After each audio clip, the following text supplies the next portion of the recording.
Okay sir, thank you.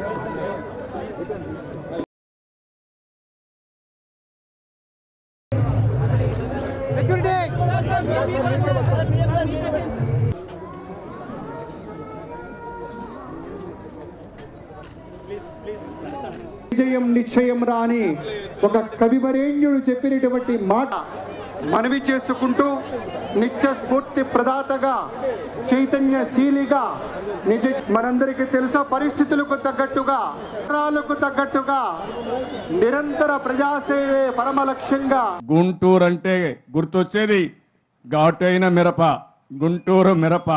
ఇది ప్రపంచం మొత్తం ఈరోజు ఎంత ప్రసిద్ధి ఉందంటే మిరప అంటే గుర్తొచ్చేది గుంటూరు మిరప తప్ప ఇంకోటి కానే కాదు. సుగంధ ద్రవ్యాలు ఉన్నాయి, ఇవన్నీ కూడా మన రాష్ట్రం నుంచే ఎక్కువ వస్తున్నాయి.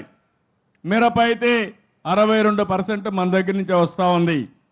మిగిలిన అన్ని కూడా మన రాష్ట్రం నుంచే ఎక్కువ వచ్చే అవకాశం వచ్చింది. 38 నుంచి 40% సుగంధ ద్రవ్యాలు మన రాష్ట్రం నుంచే ఎగుమతవుతున్నాయి, తయారవుతున్నాయి.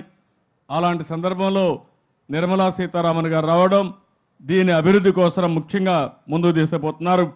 ఇది ఇంకా ఎక్కువ చేయాల్సిన అవసరం ఉంది. గుంటూరు జిల్లా చాలా భవిష్యత్తు ఉంది.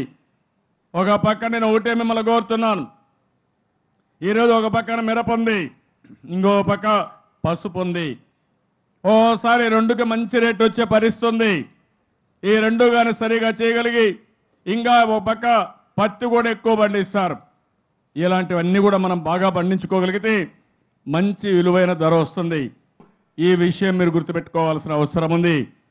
అందుకే నేను మినిస్టర్ గారిని ఒకటి కోరాను, స్పైస్ పార్క్ ద్వారా, government of India spies board ద్వారా రాష్ట్ర ప్రభుత్వం, కేంద్ర ప్రభుత్వం ఒక అవగాహనకు వస్తాం, ఒక టాస్క్ ఫోర్స్ పెడతాం.